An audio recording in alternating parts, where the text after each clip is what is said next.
ചന്ദ്രബാബു നായിഡുവിനെ വിളിച്ചു. Chandrababu Naidu king maker ആകുന്നു.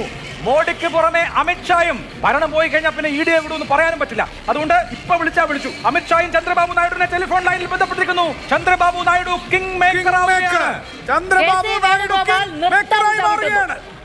238 സീറ്റിൽ മാത്രമാണ് ഇപ്പോൾ ഭാരതീയ ജനതാ പാർട്ടി മുന്നിലുള്ളത്. ആറ്റിങ്ങലിൽ അടൂർ പ്രകാശ് നില അല്പം കൂടി മെച്ചപ്പെടുത്തുകയാണ്. 1688 നിന്ന് 1780 ആറ്റിങ്ങലിൽ അടൂർ പ്രകാശ് നില മെച്ചപ്പെടുത്തുന്നു. 1780 ഉയർത്തുന്നു. പാലക്കാട് ശ്രീകണ്ഠൻ 72,165. ശ്രീകണ്ഠൻ പോലും വിചാരിച്ചിട്ടുണ്ടാവില്ല ഇത്രയും വലിയ ഭൂരിപക്ഷം. 3/4 ലക്ഷത്തിലേക്ക് ആ ലീഡ് നിലയുയർത്തുകയാണ് പാലക്കാട്ട്. വി കെ ശ്രീകണ്ഠന്റെ ഒരു പകരക്കാരനുള്ള മറ്റൊരു ചോദ്യമില്ല, മറ്റൊരു പേരില്ല എന്ന് വി കെ ശ്രീകണ്ഠൻ അഭിമാനപൂർവ്വം വിളിച്ചു പറയുന്നു. തിരുവനന്തപുരത്ത് ആ ലീഡ് നില തരൂർ അങ്ങനെ തന്നെ തുടരുന്നു. 9,766 വോട്ടിന്റെ ലീഡ്. എവിടെ നിന്ന് 11,000 വോട്ടിന് പിന്നിട്ട് നിന്നിട്ട് ശശി തരൂർ 9,766 വോട്ടിന്റെ ലീഡ് വിളിച്ചിരിക്കുന്നു രാജീവ് ചന്ദ്രശേഖറിനെതിരെ തലസ്ഥാനത്ത്.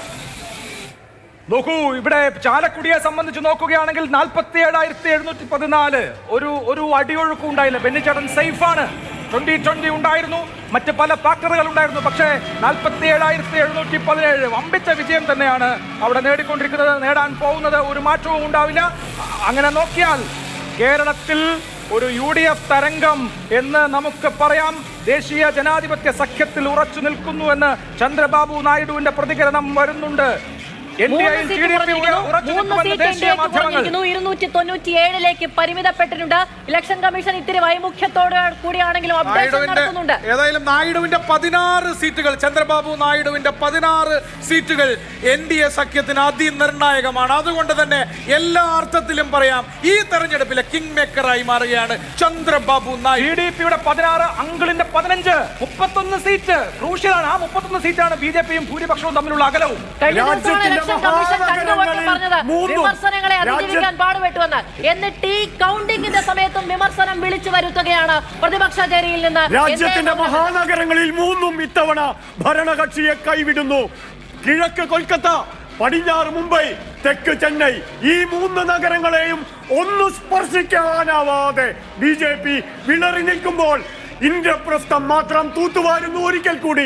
പക്ഷേ മഹാനഗരങ്ങളുടെ പിന്തുണ ഇത്തവണ നരേന്ദ്രമോദിക്കൊപ്പമില്ല എന്ന് ഒരിക്കൽ കൂടി വ്യക്തമാകുന്ന മുഹൂർത്തങ്ങളാണിത്. ഈ മഹാനഗരങ്ങൾ, ഈ 3 നഗരങ്ങളും BJPയെ കൈയൊഴിയുന്നു.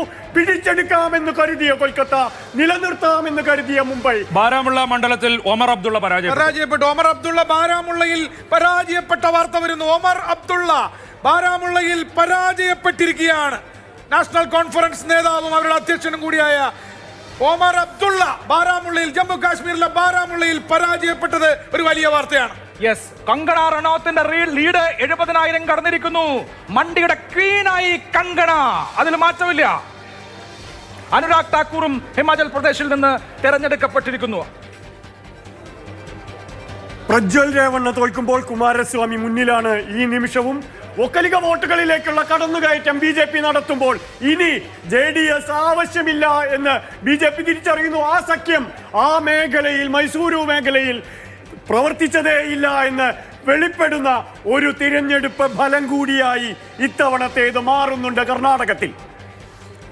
UPയിൽ, ഉത്തർപ്രദേശിൽ സമാജ്വാദി പാർട്ടിയും BJPയും തമ്മിലുള്ള അകലം പിന്നെയും കൂടുകയാണ് കേട്ടോ. സമാജ്വാദി പാർട്ടി 37 സീറ്റിലാണ് ലീഡ് ചെയ്യുന്നത്. BJP 32 ചുരുങ്ങുന്നു. 37-32. കോൺഗ്രസ് 8 സീറ്റ്, അത് നേരത്തെ പോലെ തന്നെ തുടരുന്നു.